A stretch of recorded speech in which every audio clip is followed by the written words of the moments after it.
তিনি পথে একটি গাছের নিচে আশ্রয় নিলেন। এই জায়গায় অধুনা বাংলাদেশি কুমিল্লা জেলার কাছাকাছি ছিল। তিনি যখন বৃক্ষের নিচে ধ্যানমগ্ন, সেই সময় ডেঙ্গু কুমার নামক এক ব্যক্তি সেখান দিয়ে যাচ্ছিলেন। তিনি ফৌজদারি মামলার এক আসামি। প্রতিদিন ওই পথে তিনি উকিলের কাছে যাতায়াত করতেন। বাবা লোকনাথের উজ্জ্বল অঙ্গকান্তি দেখে তার মনে ভক্তিভাবের উদয় হয়। তিনি বাবার কাছে আসেন, বলেন, আমি ঢাকা জেলার নারায়ণগঞ্জ মহকুমার বারোদি গ্রাম নিবাসী। দাউদকান্তি গ্রামে বিষয় সম্পত্তি দেখাশোনার জন্য আমাকে প্রায়শই আসতে হয়। আমি বর্তমানে একটি ফৌজদারি মামলার আসামি।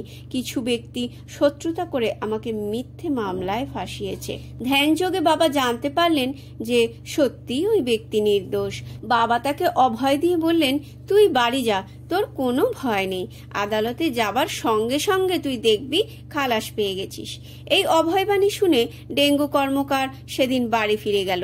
এরপর আদালতের রায়দানের নির্দিষ্ট দিনে অত্যন্ত আশঙ্কা নিয়ে ডেঙ্গু কর্মকার এজলাসে উপস্থিত হন। তার আশঙ্কা ছিল শেষ পর্যন্ত বোধহয় তিনি হেরেই যাবেন, কিন্তু প্রবল প্রতিকূল পরিস্থিতিও বিচার শেষে বিচারক ডেঙ্গু কুমারকে নির্দোষ সাব্যস্ত করে রায় দিলেন এবং তিনি বেকসুর খালাস পেয়ে গেলেন। বাবা লোকনাথ ধ্যানযোগেই এই কথা জানতে পেরেছিলেন যে কর্মের জন্য তিনি পাহাড় থেকে নিম্নভূমিতে এসেছেন, সেই কর্মস্থল বারোদি। সেখানেই তিনি দেখা পাবেন তার পরম গুরু আচার্য ভগবান গাঙ্গুলির সঙ্গে এবং মা কমলা দেবীর সঙ্গে। আনুমানিক বাংলা 1270 সালে বাবা লোকনাথ বারোদি গ্রামে পদার্পণ করেছিলেন। ওই সময় তার বয়স ছিল আনুমানিক 133 বছর। প্রথম যখন বাবা লোকনাথ ব্রহ্মচারী বারোদি পদার্পণ করেছিলেন, তখন বারোদিবাসী প্রত্যক্ষ করেছিল এক দীর্ঘদেহী অজানুলম্বিত বাহু, ভূতলস্পর্শী বিরাট জটা ও শ্বেত শুভ্র শুশ্রু সমন্বিত এক মহাপুরুষকে, যার 2 হাত ও পায়ে বড় বড় নখ, যার দৃষ্টি ছিল পলকহীন। দীর্ঘ কয়েক দশক বরফের দেশে অবস্থানের জন্য তার গাত্রচর্ম ছিল শ্বেত শুভ্র। ডেঙ্গু কর্মকার এই মহাপুরুষের অলৌকিক শক্তির পরিচয় পেলেও গোড়া রক্ষণশীল হিন্দু মুসলমান সমাজ নগ্নদেহী সাধুকে প্রথমে সুনজরে দেখেনি। ডেঙ্গু কর্মকারের বাড়ির লোকেরা ও গ্রামের লোকেরা এই উলঙ্গ সাধু দেখে খুব বিরক্ত হতেন। গ্রামের রাস্তায় দেখতে পেলে তার প্রতি সকলে কটূক্তি করত। ছোট ছোট ছেলেমেয়েরা তাকে পাগল মনে করে ঢিল ছুড়ত। বাবা কেবল তাদের প্রতি নীরবে করুণা দৃষ্টি নিক্ষেপ করতেন। একদিন ঘটল এক চমৎকার ঘটনা। একটি বাড়ির বাইরের বারান্দায় বসে 3 জন প্রবীণ ব্রাহ্মণ সকালে স্নানান্তে পৈতা গ্রন্থি দিচ্ছিলেন, কিন্তু পৈতার সুতো এমনভাবে জট পাকিয়ে গিয়েছিল যে তারা কিছুতেই তা খুলতে পারছিলেন না।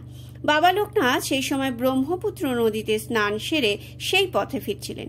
তিনি ব্রাহ্মণের গলদঘর্ম অবস্থা দেখে সিঁড়ির কাছে গিয়ে দাঁড়ালেন। তারপর ধীর পায়ে তাদের কাছে গিয়ে বললেন, কি খুব সমস্যায় পড়েছ, তাই না? প্রবীণ ব্রাহ্মণত্রয় হৈ হৈ করে বললেন, তোর এখানে কি চাই? দূরে সরে দাঁড়া, আমরা স্নান করে এসেছি, তুই ছুঁয়ে দিলে আবার ডুব দিতে হবে। বাবা লোকনাথ ব্রাহ্মণের কথায় বিন্দুমাত্র উষ্মা প্রকাশ না করে স্মিত হেসে জিজ্ঞাসা করলেন, তোমার কি গোত্র গা? প্রবীণ ব্রাহ্মণটি বললেন, কাশ্যপ গোত্র। বাবা লোকনাথ উচ্চারণ করলেন, কাশ্যপ গোত্র? কাশ্যপ অবসর নই ধ্রুব প্রবর। বাবা লোকনাথের মুখে এই কথা শুনে 3 অহংকারী ব্রাহ্মণ কেবল হতচকিতই হলেন না, বিস্ময়ে বিস্ফারিত চোখে মহাযোগী বাবা লোকনাথের দিকে তাকিয়ে রইলেন। তারা এক পাগলপ্রায় বিবস্ত্র সাধুর মুখে কাশ্যপ গোত্রের গোত্র পবিতের কথা শুনে বিস্ময়ে হতবাক হয়ে গেলেন। মহাযোগী বাবা লোকনাথ তাদের দিকে স্থির দৃষ্টি নিক্ষেপ করে তার ডান হাতটি বাড়িয়ে দিলেন। প্রবীণ ব্রাহ্মণটি বিস্ময়ে আবিষ্ট থেকেই নীরবে হাতের জট পাকানো পৈতাটি যন্ত্রের মতো বাবা লোকনাথের হাতে তুলে দিলেন, কিন্তু তিনি বাবা লোকনাথকে স্পর্শ করলেন না।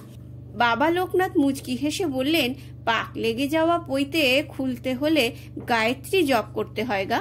তবে গায়ত্রী জপ উচ্চারণ পরিষ্কার হওয়া দরকার। তারপর তিনি অস্ফুট স্বরে গায়ত্রী জপ করতে করতে জট পাকানো পৈতিটি দুই প্রান্ত ধরে সজোরে টান দিলেন। সঙ্গে সঙ্গে পৈতের প্যাচ খুলে গেল। ব্রাহ্মণত্রয় একে অন্যের মুখের দিকে তাকাতে লাগলেন। তাদের চোখের ভাষা প্রকাশ করছিল এই কোন ছদ্মবেশী মহাপুরুষ। ধীরে ধীরে সমস্ত গ্রামবাসীরা এই মহাযোগীর প্রভাবে প্রভাবিত হয়ে পড়েন। এই সময় ইংরেজ নীলকর ওয়াইজ সাহেবের সঙ্গে নীলকুঠি নিয়ে জমিদার নাগবাবুর সঙ্গে জোর দাঙ্গা বাঁধে। ইংরেজদের অস্ত্র বলে জমিদার ভীত হয়ে পড়েন। তিনি জানতে পারেন অলৌকিক ক্ষমতা সম্পন্ন এই মহাযোগীর কথা। তিনি বাবা লোকনাথের শরণাপন্ন হলেন। বাবা লোকনাথের আশীর্বাদে জমিদারের জয় হয় এবং ওয়াইজ সাহেবের নীলকুঠি উঠে যায়। এই ঘটনার কিছুদিন পরে ডেঙ্গু কর্মকারের মৃত্যু হয়। বাবা লোকনাথ কর্মকার বাড়ি ছেড়ে চলে যাবেন এই কথা গ্রামে প্রচার হয়ে যায় এবং জমিদার বাবুর কানে যায়। তিনি তৎক্ষণাৎ মহাযোগীর দর্শনে এসে নিবেদন করেন বাবার জন্য তিনি একটি আশ্রম করে দিতে আগ্রহী। বাবা বলেন, আমি সন্ন্যাসী, তোমাকে খাজনা দেব কোথা থেকে? যদি তুমি আমাকে এমন জায়গা দিতে পারো যেখানে খাজনা দিতে হবে না, তবে সেখানে আমি আশ্রম করতে পারি। নাগবাবু বললেন, গ্রামের পূর্ব দিকে শ্মশানের কাছে একটি পতিত জমি আছে, সেখানে শবদাহ হয় বলে কোনো খাজনা দিতে হয় না। আমি সে জায়গায় আপনাকে আশ্রম বানিয়ে দেব। বাবা লোকনাথ জমিদারের এই প্রস্তাবে রাজি হয়ে গেলেন। আশ্রম বানিয়ে বাবার আসন ঘর তিনি নিজের হাতে ছনের চাল দিয়ে তৈরি করে দিলেন। আরদির এই আশ্রম যেদিন প্রতিষ্ঠা হলো সেদিন উঠোনে উপস্থিত গ্রামবাসীদের বাবা সেবা করিয়েছিলেন। সেদিন জমিদার নাগবাবুদের পরিবারবর্গ উপস্থিত ছিল। উঠোনে যখন কলাপাতায় ভোগ পরিবেশন হচ্ছে তখন বাবা দেখতে পেলেন এক কোণে একজন সাদা থান পরিহিতা মহিলা বসে খাচ্ছেন। বাবা স্মিত হাস্যে তার সামনে গিয়ে জিজ্ঞেস করলেন, মা, তুমি কোথা থেকে এসেছো? সেই মহিলা বললেন, আমি গোয়ালিনী, আমার গরু আছে, কাছেই থাকি, দুধ বিক্রি করেই আমার দিন চলে। বাবা দিব্য দৃষ্টিতে জানতে পারলেন এই গোয়ালিনী মাই মা কমলা দেবী। তিনি গোয়ালিনী মাকে বললেন, তুমি আমাকে রোজ দুধ খাওয়াবে তো? একবার বারদির সমাজপতিরা মিলে বাবা লোকনাথের বিরুদ্ধে এক ষড়যন্ত্র রচনা করলেন। তারা দুজন হীনমনস্ক যুবককে নিয়োগ করলেন বাবা লোকনাথকে রাতের অন্ধকারে মেরে বারদি থেকে তাড়িয়ে ব্রহ্মপুত্র পার করে দিয়ে আসতে হবে। যুবকগণ সেই কাজে রাতের অন্ধকারে বারদি আশ্রমে গিয়ে উপস্থিত হলো। আশ্রম নিস্তব্ধ, তাদের কেউ দেখতে পাচ্ছে না। যুবক দুজন লাঠি নিয়ে আশ্রমের উঠোনে বাবার ঘরের বরাবর দাঁড়িয়ে আছে। এমন সময় হঠাৎ কোথা থেকে একটি হিংস্র বাঘিনী গর্জন করতে করতে আশ্রমের দ্বারের দিকে ছুটে এলো।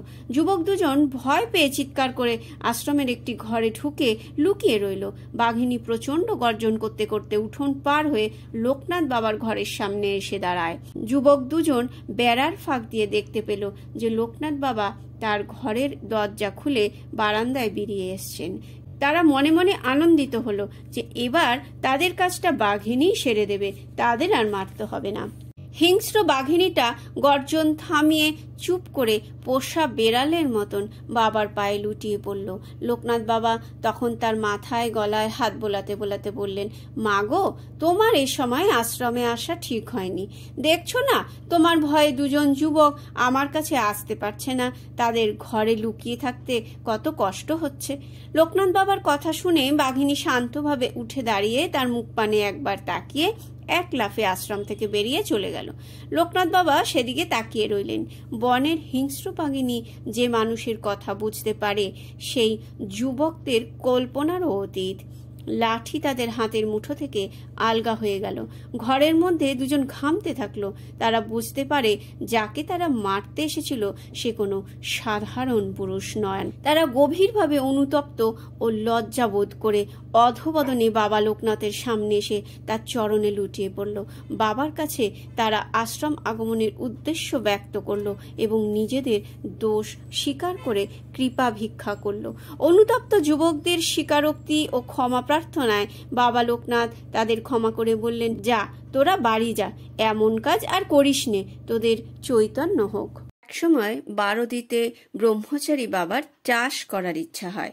তিনি মনে করেন আশ্রমে ভক্তদের সেবা করানোর দ্রব্য যদি নিজেরাই চাষ করে ফলানো যায় তবে বাইরে থেকে কিনতে হয় না। তিনি জমিদার মহাশয়কে তার ইচ্ছা প্রকাশ করলে নাগ মহাশয় চাষের ক্ষেত, চাষের দ্রব্য ও লোকজনের সব ব্যবস্থা করে দেন। এক বর্ষাকালে ধান রোপণ শুরু করা হলো। শীতকালে যখন ধান পেকে উঠেছে, রোজ রাতে শুয়োরের পাল খেতে এসে ধান নষ্ট করে দিতে লাগলো। ধান কারা নষ্ট করে দিচ্ছে আশ্রমবাসীরা বুঝতে না পেরে রাতে পাহারার ব্যবস্থা করলো।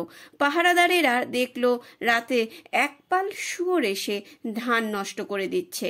তারা লাঠি নিয়ে যেই তাদের দৌড়ে মারতে যাবে সে সময়তে তারা পালিয়ে যায়। এইভাবে প্রতি রাতেই শুয়োরের পাল এসে ধান খেয়ে যায়, কিন্তু কোনোদিনও পাহারাদারেরা একটি শুয়োরকেও ধরতে পারে না। তারা ভাবতে থাকে শুয়োরেরা কি করে আগে থেকে বুঝতে পেরে যাচ্ছে যে তারা লাঠি নিয়ে আসছে, আর তারা পৌঁছবার আগেই শুয়োরের পাল দৌড়ে পালিয়ে যায়। একদিন এক ভক্ত সেই রহস্য ভেদ করলেন। তিনি বললেন, বাবা বন্ধ ঘরের ভেতর থেকে যোগ বলে দেখতে পান রাতে খেতে কে এসে ধান খাচ্ছে। একদিন আমি শুনলাম বাবা ঘরের থেকে শুয়োরগুলোকে বলছেন, ওরে তোরা কাজ সেরে তাড়াতাড়ি সরে পড়, লাঠি নিয়ে ওরা তোদের মারতে আসছে যে। বাবা ঘরের থেকে বলা মাত্র শুয়োরগুলো ক্ষেত থেকে দৌড়ে পালায়। এবার আর তাদের বুঝতে অসুবিধে হলো না যে কি করে শুয়োরগুলো দৌড়ে পালাচ্ছে। আসলে সকলেই ঈশ্বরের সৃষ্টি, তাই খেয়ে বেঁচে থাকার অধিকার তাদেরও আছে। বাবা সেটাই ভক্তদের বোঝাতে চেষ্টা করলেন।